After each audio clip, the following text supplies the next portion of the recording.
Now, I'm just going to start the lesson out on a really positive note and let you guys know that after I finished the work on Lesson 5, I submitted the final project to the Expose 12 Awards run by Ballistic Publishing. And I'm really happy to say that my lesson actually won the Master Award in the Still Life category. And not only that, but Dimitri, who's got his Hypercar tutorial, also won the Master Award in the Steampunk category for his work on the Minion scene. Now that's truly crazy because this is one of the biggest awards in the industry, and I don't really like being egotistical or submitting to things like this, but when I saw guys like Bertrand Benoit and Marek Danko submitting also, I thought, screw it, why not? We'll see what happens. And, just kind of deep down, I was, maybe a little bit egotistical about winning it, but I feel like I needed that because I was pretty flat after all the work I put in to the previous lesson, and that just lifted me up. If you want to support the project, you can see right now that they need a few more backers here in order to get the book published. But head over to cgstarter.com/project/expose12. Buy the book. There's literally hundreds of world-class images in it. It's extremely inspirational. I've actually got a couple of their older books, and they always deliver on quality. I just thought I'd give a shout out to them for the work they put into this project, because I saw from behind the scenes managing it was all crazy. But I just thought that was a really nice way to boost me up for the future, and maybe I'll submit to more things like this now. Hey again guys, and welcome to the final section of Mastering Lighting Lesson 5. To start out this lesson, I'm going to be breaking down the lighting I used on the final scene here. Now, like I said in the last lesson, I put my focus on that because I feel like I came up with a more comprehensive and realistic lighting setup than what was used in this final scene. Even though this scene didn't have nowhere near as much retouching required to get the end result, I always feel it's unrealistic not to put any effort in, and I do see that a lot with you guys. You've got to understand the potential of retouching. So after I break down the lighting, we're going to jump into the Photoshop stage of things, and I'm going to break down how I slowly but surely kind of built up the image, redoing certain things that looked bad and improving things that didn't really work. So even though we're seeing a single image here, it's actually broken up into a couple of different renders with slightly different lighting, just designed to bring out the most shape in the scene itself. There are a couple of really cool tricks I used in the retouching process for this scene, which I haven't used before, which I'm happy to share to you. And after that, in the second half of the lesson, I'm going to break down how I worked on some of the more specific materials in the scene. I'm going to showcase how you can use the VR scans in combination with traditional material workflows to get those looking a little bit more realistic and varied up. I'm going to break down one last time my procedural metal workflow, and then lastly I'm going to top it off by breaking down how the SSS2 material works and the scatter volume material works. So it's going to be a fairly densely packed lesson, but in terms of lighting, I'm not going to spend as much time on that because I do once again feel like the previous lesson covered a lot of that. And there were things I did here which actually probably slowed down the rendering and gave it a little bit of an unrealistic look. So to really showcase what I'm saying here, the first thing I'll do is just show you what the raw render looked like while I was at Cream. So here we go. Here's the raw, unedited render that came straight out of V-Ray that I'd let going for about 12 hours. Now, straight away, you'll notice that this doesn't look good. But because I focused so much on the composition and actually getting the lighting to look good on some of the hero objects, I was still very happy with it, because as you become more experienced, you don't necessarily look at the image as it is. Instead, you look at the image how it can be. You see the image's potential. And once you understand a little bit more about the power of retouching, more specifically the power of 32-bit retouching, being able to drop and raise the exposure of certain parts of the scene, you can start to figure out that you might be onto something really nice, even though it doesn't look it. So like I said, the retouching in this scene isn't too insane. Basically I've just got all of the passes out of V-Ray, and I didn't actually end up using those extensively. But everything above this adjusted high-res.exr is the retouching on the scene. So there's a few layers here. You can see some of them are a little bit more detailed than others, but most of the time what I'm doing here is I'm just adjusting the hue and saturation of different parts of the image, or I'm just adjusting the exposure of different parts. That really does make up 50% of the retouching process. You can see that there are things here that are going on, like the cloth on the ground here doesn't look very good. We've got, the plants looking a little bit too bright. So one of the tricks you can do to get a cleaner render is actually render and overexpose it. So in the shadow areas, V-Ray's cleaning those up. And then we've got a little bit more control in post, because I do like to have that ability of significantly raising or dropping the exposure. It is required in certain parts. Now there are a couple of other things I did to the retouching section here just to give the image a little bit more of an illustrative look. A lot of the times when you look at traditional still life painting, you'll notice that the shadows have been really crunched in. The painter exaggerates certain shapes, which just makes the image pop a little bit more. Now the first thing you'll notice here looking at the 3ds Max scene is that I don't have any complicated textures or shading in the viewport itself. When you have a scene like this where there's just tons of different stuff, there's a lot of different textures, and some of those textures are fairly high res, it can drastically slow down the interactivity of the viewport unless you go into the display tab and change the wireframe and shaded options to object color. Now I'm not going to tick the material color here because I've done that in the past, and it slows things down a little bit too much on this scene. There's just a little bit too much geometry, and the textures aren't optimized the way they probably should be. Now moving on from here, even though this is a fairly complicated scene, the environment that I've constructed around it is relatively simple. But it is important to note that for the lighting in this scene, I have created a simple environment. What something like this is going to do is it's going to kind of interact with your hero lights and cause reflections that are more in tune with what a real life still life set is going to have. If I don't have these walls around the scene and I'm purely lighting things with an HDR, it's very easy to overlight things. So I'm using these walls here as a way to block out some of the light coming from the HDR, which is going to effectively vignette the scene a little bit more. We're going to get less light up in the corners here, and more of that light is going to be coming directly front on. Now, just before I get into how and why I lit the scene the way I did, I want to go back and once again demonstrate the importance of knowing how the scene can actually be used in conjunction with the lighting to further enhance the composition.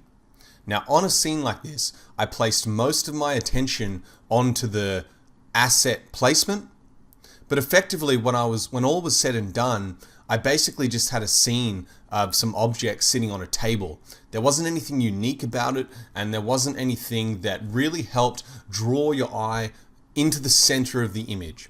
So just going back into Photoshop here and turning on the final end result, the way I got around that was by incorporating the plants on the left and right of the scene. You'll notice that the plants are lit from the center outwards, which effectively kind of draws attention in towards the center. The lighting in the scene was designed so that all of your attention gets pulled in directly to the main hero pieces here, and then everything kind of fades off. So just reiterating the basic kind of composition theory that I broke down in the previous lesson, all of my hero objects are placed dead center in the screen, and they're the strongest lit objects in the scene. Then all of the secondary objects like the glass here, the beakers, they're a little bit darker. And then we've got the last remaining area of the scene, which is the plants, and they're the least lit. And you'll notice that, when you first look at this scene, the jug, the water jug here, the grapes, and the candle holder, more specifically the candle itself, they all pop off, and that's where you're putting your attention. But because of the way I've composed the scene and the way that there's a kind of graduation in the lighting, your eye does begin to drift around and look at some of the other more subtle things in the scene. So by combining the composition and the lighting together, I can kind of force the viewer to move around the scene and focus on different things depending on how important I actually think they are. Now, this is an area where I think it takes a lifetime to master this stuff. And if you really go and study Anatoly's work, and I suggest you do, you'll notice that in every single one of his images, he's mastered that ability to place focus where he wants and to dictate where your eyes' attention gets drawn to. It's a really effective tool, and until I'd done all this work, until I'd spent the last 6 months studying and researching his work and going over and shooting my own stuff, I don't think I fully understood that. So really breaking down the composition and the lighting, but more importantly how the two tie together, is going to be one of my primary focuses in finishing this course. Now, the beautiful thing about that is, after this lesson, I've already done some smaller scale projects, researching and learning how to more effectively demonstrate this stuff, because just like the material stuff I worked on, it's going to take time for me to grow in that direction and get better at understanding it, and effectively that's going to mean it's going to get easier for you guys to understand. So that's my goal. That's going to be where things go in the future. But for now, I'm going to jump back into Max and I'm going to start breaking down how the lighting is working in this scene and the reason why I set the lights up this way. Firstly, I've just got all the lights turned off here because I'm going to turn those on one by one and demonstrate what each light is doing. But before I do that, it's important to note that I broke the lights down into this scene into 3 main categories. I've got the 2 hero lights here, which are aimed directly at the scene, and these are the most intense lights in the scene also. I'm going to get into why there's two hero lights, but essentially they are, the main lights which are causing most of the shape in the scene. Then if we move out, we've got the secondary lights. Now these are the lights that are aimed at these reflector boards here that are causing some fill in the scene as well as creating the reflections on the glass. Now because these are bounced reflective lights, they are a little bit slow because it's relying purely on GI. And on top of that, they're fairly subtle, but what they do is by having these lights positioned in a controlled way, I'm able to effectively shape the reflections on the glass objects in the scene. Now, I can say in hindsight, once again, that this isn't the most effective way to do that. Now, even though I did showcase how you can use lights like this in the earlier part of the last lesson, it's still pretty slow to render, and if you do things in a more optimized way, for example, painting some HDR lights so that the boards themselves are the lights, you can get a very similar effect at a much reduced render time cost.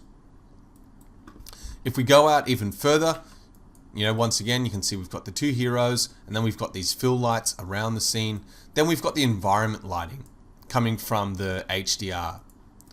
So there are 3 separate types of lighting I'm using to light this scene. It's relatively complex. You can see it's more complicated than the previous lesson, and that's why I feel like maybe I overdid things a little bit here and why I had to resort to more retouching than I'd like. Now, there was a point where I thought maybe I should relight the scene using the knowledge from the past, but I couldn't do it. It's time to move on. All the knowledge there, all the useful knowledge there on lighting is in the previous lesson, but just moving on here, the first thing I'm going to do is showcase to you what the hero lights are actually doing in this scene. So to demonstrate what's going on here and what these lights are doing, I've gone into the V-Ray properties and I've just turned an override material on, and I've just got a dark gray V-Ray material here. Now this isn't going to showcase any of the reflections from these lights, but what it is going to do is demonstrate the intensity of the lights and the type of shape that they're creating in the scene itself. Now, like I said, with the 2 hero lights in the scene, and the reason why they're hero lights is because they're effectively doing a very similar thing here, except one of these lights is designed to create shape over the hero objects, and the other object, you can see the other light here, is designed to create shape on the background board. We're going to really try and vignette the scene. So if I go into this backlight here and turn it on. Each time I do that, it's just got to recompile the scene in IPR mode. Hopefully they can work on that in the future. And we'll just see this render here. Now as this cleans up, you can see that all the hero objects I've got here, like the vase, the water jug, and the candle holder, they're in complete darkness. But everything on the backboard is really nice and directional, and it's fading off, and we're getting a strong vignette from center to the outer edge of the scene. You can see we get a really nice gradation on the plants. Some of the edges are picking up just a little bit of light. So I've made this light just wide enough where I'm getting a little bit of light on the back edges here, but most of the light is coming down directly onto that backboard. Now I did kind of focus on the importance of being able to block and occlude lights in the past scene as well. So you'll notice here I've got this kind of piece of geometry in the scene. It's very subtle, it overhangs only a tiny bit, but because of the position of the light, it's just going to change how much light is kind of falling onto this backboard. So let me just hide this and let it re-render. So I've just saved off the two in the V-Ray frame buffer history, and I'll just slide between them. Very subtle effect, but you'll notice that unless we have that piece of geometry up there, when it's not there, things are very bright. And because this scene is so heavily vignetted in that circular fashion, you know, if we just go back to Photoshop here, you can see that all the light kind of dims, and I want all of the brightest parts of the image dead front on. I've done that just as a subtle way to kind of realistically vignette the scene. Of course, with something this subtle, you could just go into Photoshop and just paint something like that, but in the process, you know, whether or not you do it one way or the other, you know, depending on your needs, you know, it doesn't necessarily matter. It's just knowing that you can utilize geometry to occlude and create more shape on the scene itself. Now, moving out from here, let me just disable this light on the backboard now. Just move my frame buffer off a little bit. Notice when I turn that off, it's just recalculating the scene here. And I'm just going to turn on my other hero light. Now inside this hero light, I've got a very strong directionality. I want to simulate some kind of overhead light, either coming from a window or maybe there's a light on the roof, you know, positioned above the scene. But essentially, I need to increase the directionality of that light so that I create a spotlit look and feel where the light gets really strong in the center and then fades off. I'll showcase to you guys. Let me just go back here. Now we're rendering the scene with just the hero light kind of over the objects. And you can see what this light is doing is we've got a lot more shape now on the candle, on the grapes, on some of the fabric. You know, we're just catching the edges just enough. But now if I go in and drop the directionality, completely remove it, you can see that we've got an entirely different look and feel now. We've got heaps of light kind of beaming onto the backboard, and I really wanted to avoid that and put a separate light there that just focused on that, because I knew trying to control the front of an object and the backlight in the same light was going to be next to impossible. So what I did was I raised the directionality until I wasn't getting any light on this backboard. And you can see as I go up to 0.5, it's still very strong on that backboard there. I really want to kind of silhouette these front objects off of the backboard, so the less light I have there, the more of an effect that's going to have. So as I go up to 0.75 here, you can see that it goes away, but it's still just not quite there. So I ended up settling on 0.8. And now you can see that the backlight is almost completely gone. We can only see a very small amount here, but it's pretty indistinguishable. And when you have all the scene materials on, it's even less so. So I really love working with the directionality of the lights, but once again, the knowledge in that previous lesson kind of nullifies some of that, because you can gain the same effect by constructing a physical light, which is going to give you more realistic look and feel. Now let me just turn on the backlight on the wall here, and we just get both of those hero lights on.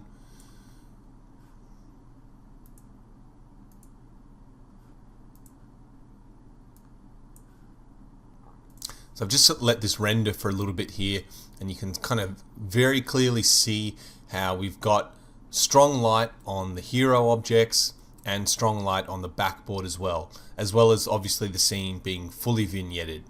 Now I'm just going to put in one more light here just to balance things out before going in and doing the more complicated fill light setup. So let me go out, and I'm just going to turn on the HDR, and you'll see the importance of this HDR is designed to just be a very subtle filler into the scene. It's going to create some subtle reflections. I'll get into that a little bit later. Right now, I'm just trying to showcase the intensity of each light without worrying too much about the more subtle reflections and things like that, because at this early stage in positioning the lights, you've got to have a vision for how much light is going to be falling onto the scene, and really try and avoid overlighting certain areas. Everything's got to have that nice fill. And I'll just reiterate, I'm trying to create more light in the center of the scene and then fade that off towards the edges. You'll notice as soon as I turn the HDR on here, it'll just take a second once again, but we'll start to see all these really black areas just filled in a little bit more.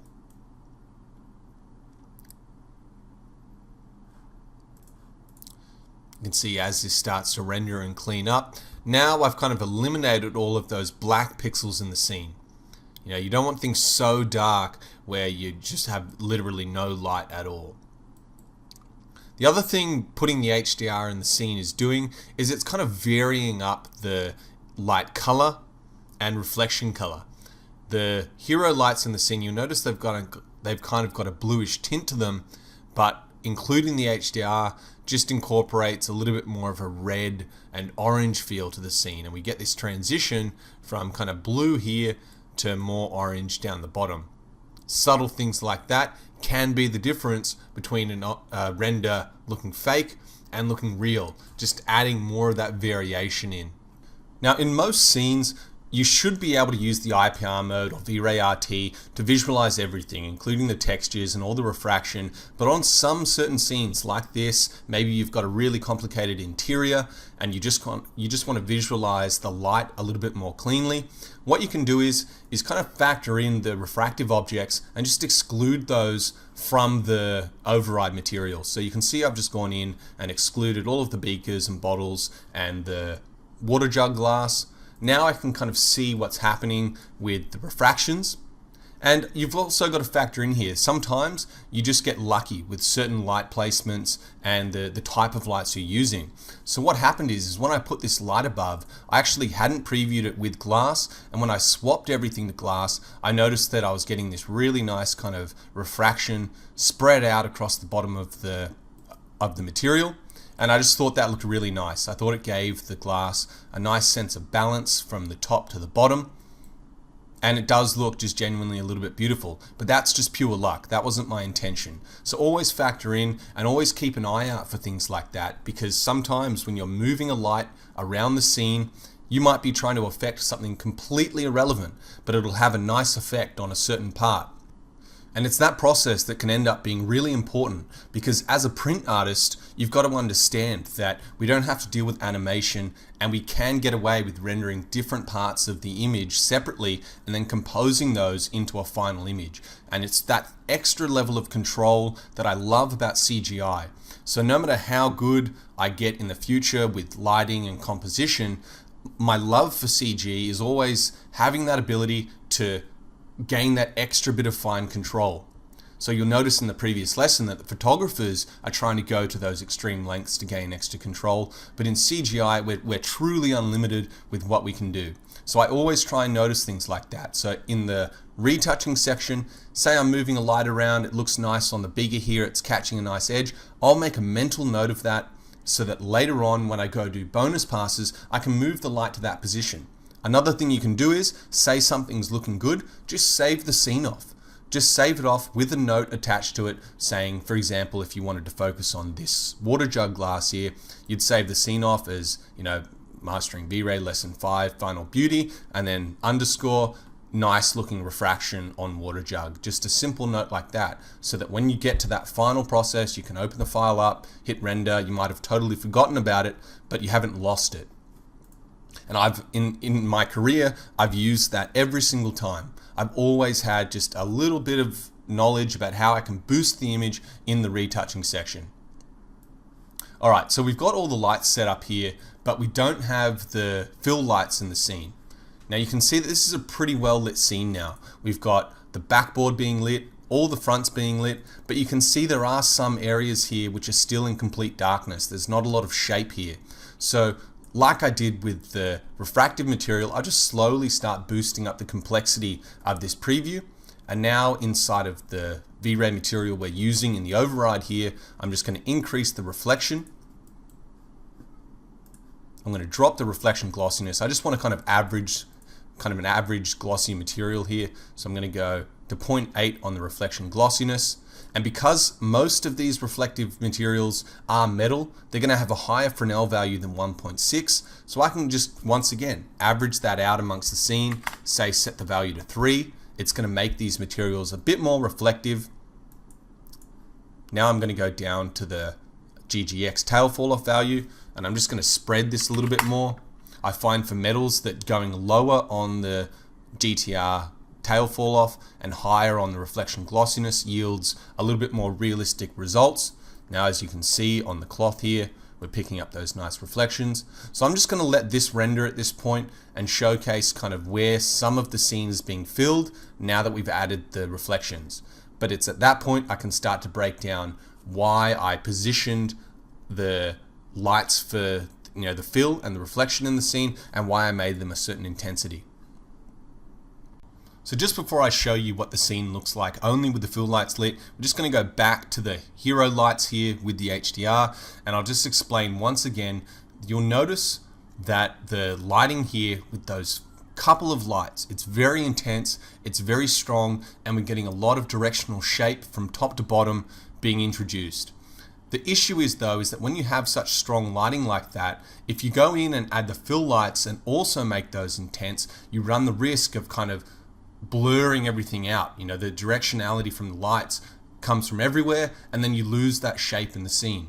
So you've got to have the fill lights a little bit softer so they're only contributing in a very specific way. You only want them to affect the highlights on the objects like the glass and the metal, but you don't want to introduce too much directionality in the shadows because you're going to take away from the hero light sources.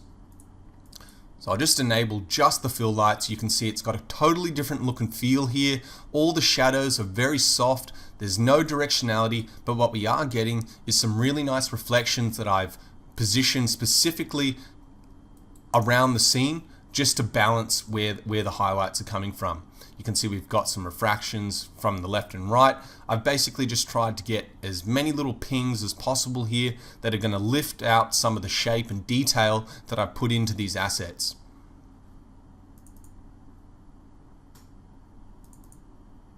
It's a lot softer. Now next, I'm just going to showcase what it looks like with everything combined with the glass, and then hopefully you can kind of, as I cycle through them, you can start to see my point about how I've broken the lighting up into those 3 distinct categories. So now you can see that, even though the scene's a little bit noisy here, I haven't let this render as long. We're getting a kind of nice balance between the hard lighting and all the additional little fill lights. You can see they're fairly subtle. And I'll just cycle between the before and after. You can see what it's doing is it's just bringing out some of the detail on the objects themselves. It's not really adding too much to the scene. We get a little bit more fill in the sides. which kind of isn't wanted, but at the benefit of having these additional reflections. You can see we don't get anything on the front of the vase here. We lose a lot of shape on the candle holder. And by putting that in, we just introduce a little bit more into the scene. Now, if we look at the scene rendered with all the shaders applied, you can see that the unwanted additional lighting coming in here isn't as noticeable because most of the shaders in the scene are fairly dark. So when you get that final kind of look and feel here, it all kind of comes and balances together. Now, one of the cool things I picked up while making this lesson was realizing that even though you get some additional power out of creating lights this way, bouncing that light back in, because effectively what we're doing is we're creating a unique texture on the surface here, which is emitting light back into the scene, very similar to what a softbox is doing. I started to think, how can I get the same effect without the additional render time costs that introducing these secondary bounces does? So what I did to kind of counteract that was I created a scene just with the lights and the reflector cards only. That's all I had in the scene. So if I just bring that up here, just load this scene, you can see I've got everything disabled. Now when I'm shining the light at each of these objects, it's going to create a very specific type of look and feel depending on the directionality of the light I'm using and the angle at which it's hitting the surface. What I can do to kind of emulate the texture here is I've just gone and collapsed down these objects, and I've put a UVW modifier on. So I'll collapse that back down. Now when I go into the rendering tab up the top here and go to render to texture, this is the 3ds Max method of baking out textures directly in V-Ray. I did cover this in the Mastering V-Ray finale, but the only two things we need to really do here are use the existing channel inside the mapping coordinates, and then in the output we're going to go in and add a V-Ray total lighting map. From here, if you want, the default of 256 by 256 pixels should be enough to encompass that kind of soft gradient. You don't need a really high-res texture for that. If you do have something a little more complex, you could bake it out at a higher res. But for now, all you've got to do is those two things. From there, you can just hit render. It'll start. You can see I've already rendered this out. So now what V-Ray is doing is it's baking out the final render output onto the UV space of this object. And you can see we get a really nice, then this is where the power of the reflections come from in doing this. We get that blue tint in the fall off interacting with the orange texture from the surface and the HDR lighting, and it creates a very unique kind of map that would be difficult to do in Photoshop the exact same way. You see, as I drop down, we've got that full range of exposure here. Now, if you wanted to go to extremes and you wanted to make your own softbox textures, you could easily do that by incorporating some wrinkles and things like that into the geometry itself, and just bake out a few different types of reflections here and then use those as reflector cards. Now, this obviously wouldn't work if you had really strong lighting, because if you go back and look at the previous lesson, you remember I was talking about the GI rays kind of emanating from the surface in relation to the direction in which the light is hitting that surface.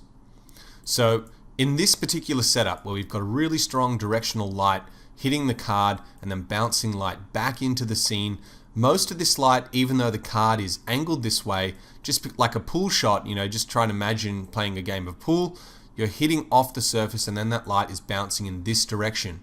So when you bake out the maps, you might have to factor that in. But because the surface has got such a large bright area on it, the shadows aren't very hard at all, and you simply won't be able to notice.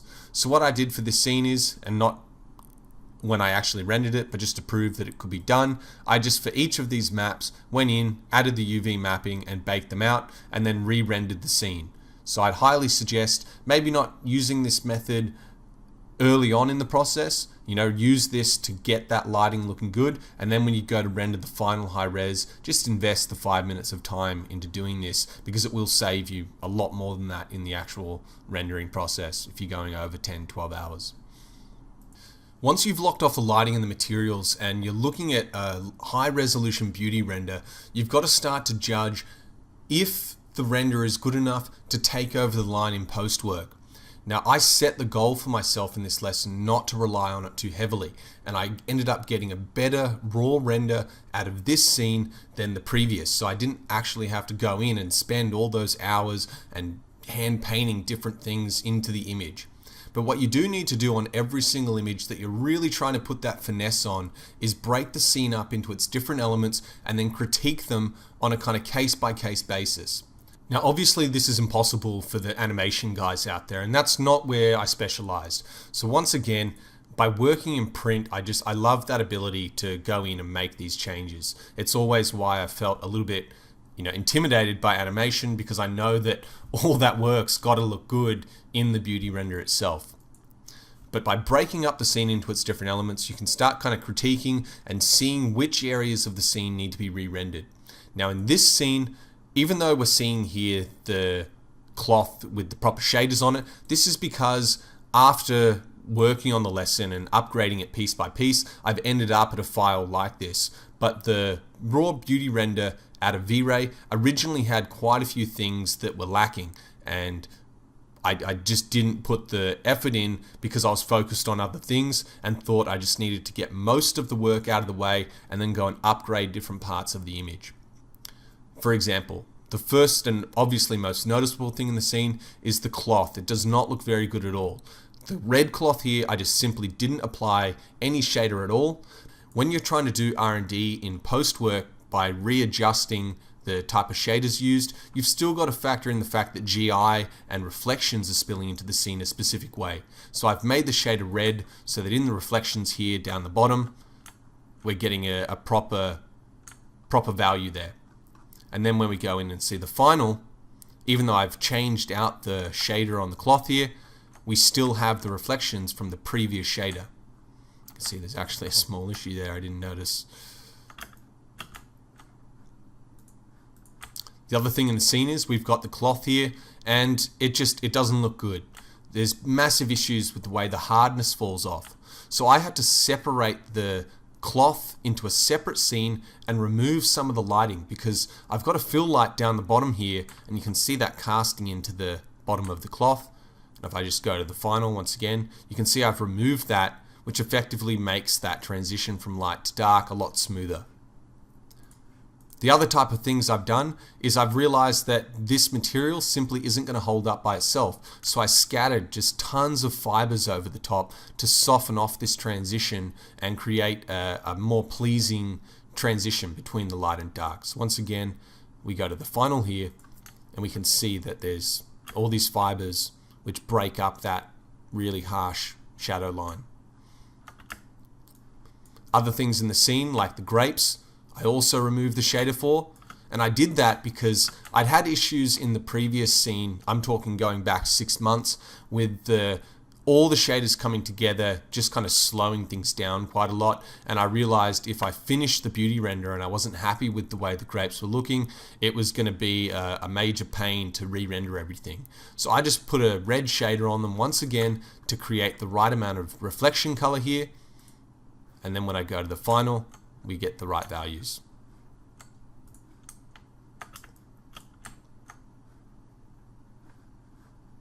Now moving forward and back inside of Photoshop, in order to construct this image, I knew I wasn't going to have to rely too heavily on these additional passes, but they do have their uses in certain situations. So as we go up, the first pass that I included was the Z depth, and I'm going to show you how I utilize that, not for adjusting the depth of field in the scene, but in order to create more actual lighting depth. Then moving forward, we've got the specular pass. Obviously this can be used to alter and change how much of a ping is coming off the surfaces. I can put this on addition or linear dodge over the top. The shadow pass, now it doesn't necessarily always have its uses, but you can use this as a mask to darken off some areas of the scene. So I'm just going to duplicate this layer up here and demonstrate that. If I desaturate this and then copy and paste that selection, just going to go back up to the adjusted EXR here. We're going to go into the exposure and paste this in. Now what I can do is drop or raise the exposure to change how certain parts of the scene are looking. So say you've got a bunch of glass and the shadows are a little bit too dark and you want more of that caustic light coming through, I can just boost that in this area, paint a mask just for that, and then work on some different areas separately. Now you're not always going to want to increase the exposure in the shadows. Sometimes you might want to darken things off a bit more. So if I go all the way down here and preview this, you can see in the grapes and on some of the leaves where we're getting heaps of that light coming through, I'm darkening them off and I'm creating more contrast from top to bottom.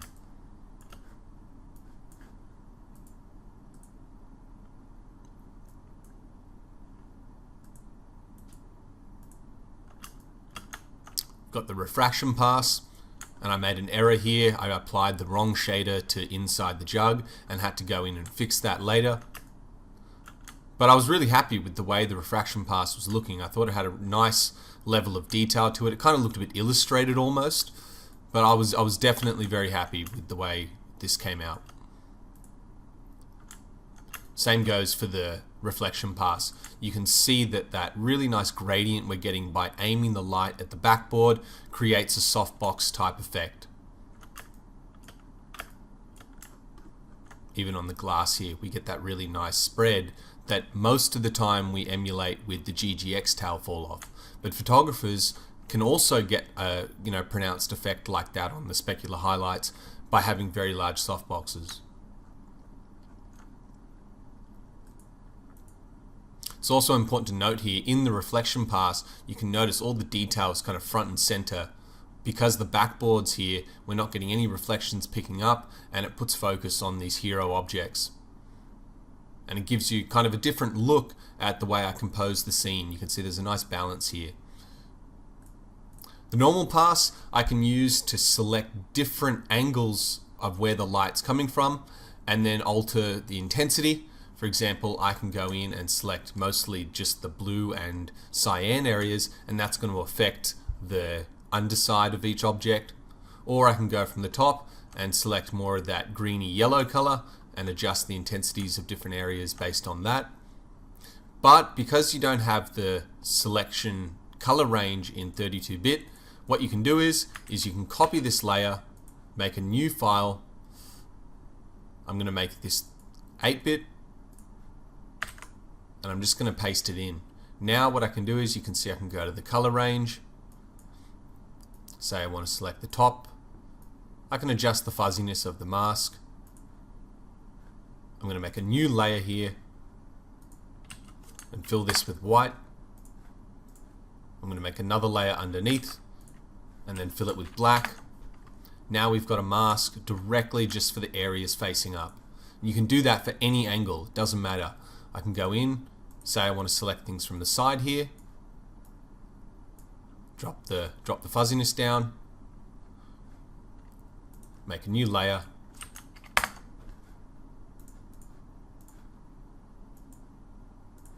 say I'll do it for the bottom left,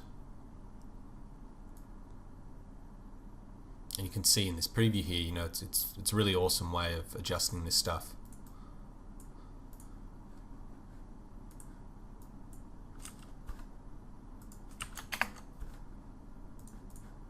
Now we just put that background on. So first up, I'll collapse this and copy it. Now let me go all the way up to the top again. I can put another, let's just say I want to change the hue from above. I can put a hue and saturation on, paste that directly in. And now if I bring this over here, you can see we're editing just the top. Can maybe make the gold just look a little bit more desaturated where the light's hitting it more strongly. Change the way the fabric looks. But in most situations, you're not going to be wanting to adjust the hue. You're going to be wanting to adjust the exposure. So I'll put an exposure on, paste that same mask in, and you'll see the power here we've got.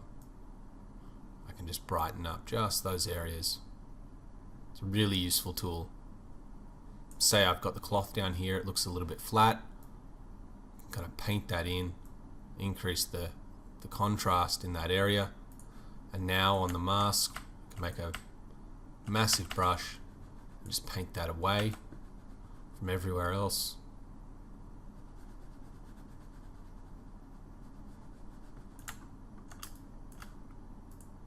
You can see the before and after. We're bringing out that additional shape. Now, I'm not saying I necessarily did this in this scene, but this is the type of stuff you've got the ability to do in post work and retouchers work with when you're passing them off your renders. Look at just the additional detail I'm pulling out on the cloth here. Probably should have done this on the final. You know, that in 32-bit you've got so much control. And because we've created a really nice mask, the exposure's fading off correctly, and we're not blowing out too much of the area. It just really pops out some of that detail. Now let's keep going up. The lighting pass, I don't think I use this, but what you can use this for is to build up the dust on the top of the objects. And you can see I probably made a mistake here going too low on the spread, on the tiling of the dust over the beaker.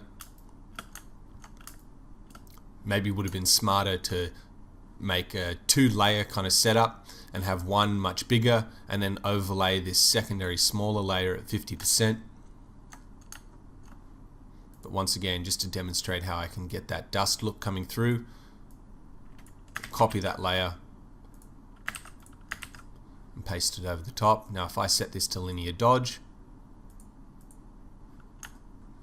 I'll boost up the exposure here. Now I could, probably just on the mask here, fill it with nothing and then just hand paint in. My Wacom's a little bit broken at the moment, so I'm just using my mouse. But there you go, just little things like that, just boosting up the dustiness of the surface and also bringing out a little bit more shape.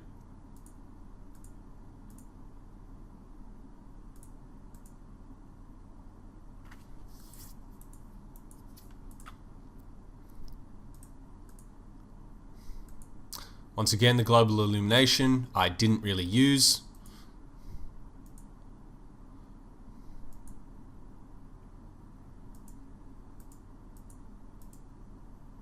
And then lastly, we've got the render without any of the color adjustments in V-Ray. So if I just go back into Photoshop here, go to my final render, just go to the RGB color, you'll notice I've gone in and adjusted quite a few things here. So let me just get rid of those and kind of run through my rationale for adjusting these things. You can see now we get the exact same result as just the raw unedited. And I did that because sometimes these adjustments can be a little bit too strong and you don't have complete control over how intense they are. Things like the color balance can be really strong, and you can see in the midtones I've only done minor adjustments, and it does make a pretty big difference. So I do like having a little bit more control in Photoshop there. But the first thing I did was I wanted to brighten the image a little bit. It was just a bit dark, and I wanted to kind of decrease the contrast in the scene. So I've just raised up the bottom curve. Then from there, I wanted to introduce more of a color balance. Now, please remember, when I'm adjusting this stuff, it's fairly quick. I'm adjusting it to make it more orange here, but then I balance that out with the white balance. I wish, sometimes in Photoshop, trying to explain this to you guys, I wish I could group these different categories together in layers like Photoshop, So the combination of the two, you still end up with a similar tonality. It's fairly neutral, but I just felt that it looked a little bit more natural going over more to the left on the white balance. Now with the hue and saturation, I just wanted to boost up the saturation a little bit. And you can see I moved the hue just a bit left to bring a little bit more of a purple color out of the grapes.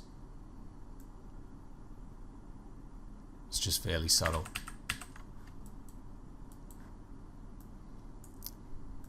And then lastly, I just boosted the image a little bit more with the exposure.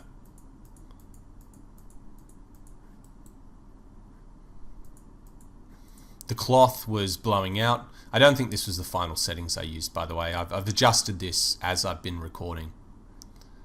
But all up, the difference between the unedited and the edited in the frame buffer is quite significant. So pay attention to that as well, because effectively these color adjustments are a kind of precursor to the work you're going to do in post. You don't want to have to visualize what it's like in Photoshop while looking at something like this. It's always better to get 50% of the way there and then do the final color adjustments in Photoshop, or at least that's my opinion.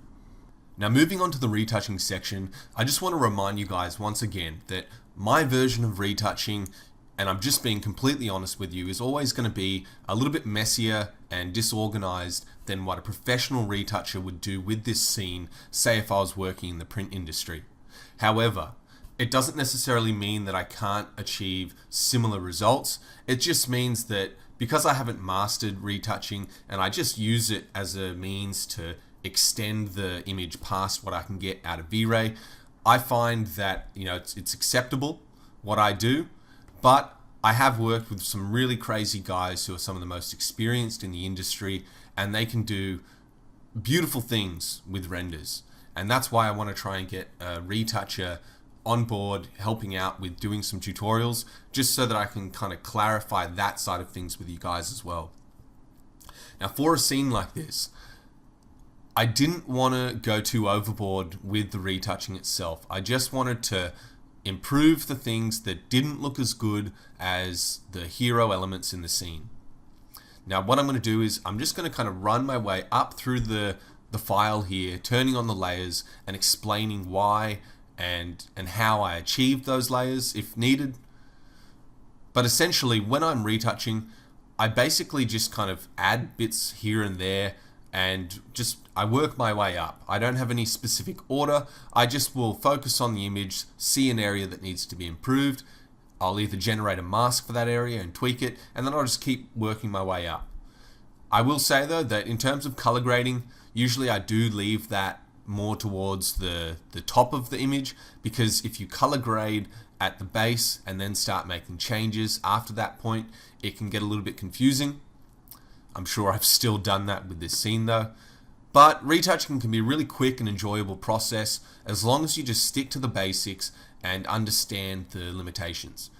Another good thing is I didn't utilize a Wacom pen for this, and one of the things that's always difficult in creating these lessons is keeping it simple enough where anyone with just V-Ray, Photoshop and Max can create these images. Alright, the first thing in the scene that I did in retouching was, you'll notice that, like I said before, the default beauty render has some problems. So the first thing I'll do is try and fix those just by kind of zooming in inside of Max. I'll come back into Max, and the first layer here, you'll see that I didn't apply the correct shader to the glass here. It's just got a gray material, and I noticed that first, probably because it's right smack in the center of the screen. So I just went back into Max, zoomed in on this piece, assigned the correct material, region rendered it, and then brought that back in. Now it's the exact same render, but it's just got the correct piece of glass here. And you can see also that because I'm only rendering such a small area here, I've managed to render this glass with a lot less noise. You will notice that there is a little bit of noise here in this glass, and that would have been solved if you let it render a little bit longer. So that's another thing to note. If you notice things like this that are really obviously noisy, just go in, re-render it on a region, get it smoothed out as much as you can, especially if it's near the center of the image too. Now from here, you'll see that the cobwebs, they look pretty shit. They're way too big, and also I misplaced them in the scene. So even though these cobwebs kind of look like they're connected to where the metal is, I actually had that come forward like an extra foot in the scene. So let me just zoom out here and just explain that. I was actually rendering the cobwebs and they were kind of out here in the scene. It was just a mistake from accidentally rotating the jar itself. So what I did is I changed the material as well. I thought it was just a little bit too bright. Now just to explain this here, I'm going to try and get through this relatively quickly. Some of the V-Ray materials that you render, you just have an assumption of how they're going to look, and this was one of the last materials I worked on. Basically, I blended a V-Ray glass material and a V-Ray light material just at a very subtle amount, so there's only about 10% of the light material coming through, but I just thought that would give the cobwebs that additional brightness and thickness that you sometimes see in photographs. However, when it rendered and all was said and done, the refractions were really strong here. It just didn't look very good. So, by moving the cobwebs and making the geometry actually thinner, let me just select this here. You can see I've got a spline, it's got 0.01. I think before I made the edit, these were 0.02, just a little bit too thick. And once again, that's just a region render, and then I've just masked it in, as you can see over here. You can see when I've gone in and rendered that, I haven't applied this glass material to the jug because that's just going to slow the render down. I don't need any of that information, so I can region render around this, grab this object, apply a glass material, apply a gray material. It's going to render a lot quicker. I get all the noise out of the cobwebs, whereas if I'd left the refractive glass material in, it just slows things down quite a lot. Next up, I just had the cobwebs glare and bloom over the top. It just gives a slightly more realistic appearance on the really high powered specular areas. I'll just quickly turn that on and off. It's subtle, but does make a noticeable difference. Now, just to remind you guys how the glare and bloom pass is set up again, I've gone in and saved off the beauty pass and the effects result pass, which includes the glare and bloom, and by dividing the beauty from the version with the glare and bloom, you're basically subtracting one from the other. It leaves you just with a pass like this, which you can then collapse down and then use over the top of your image. I kind of think that the lens effects pass should look like this by default. I think it would give more power to the compositors. I don't know why they don't do that, but you know, I have explained how to do that in the mastering lighting lesson 3, I think, with Iron Man.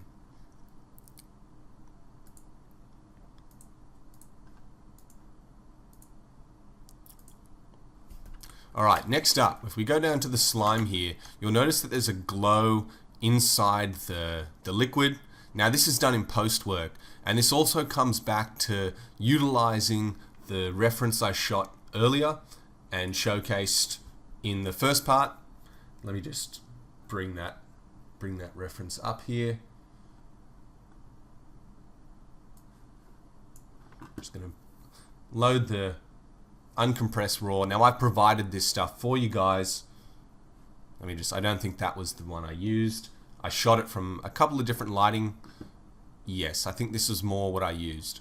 Alright, so what I did was, obviously I just boosted the vibrance because it wasn't saturated enough by default. You can see this looks quite saturated. Increased the vibrance quite a lot, and then I just loaded the image in.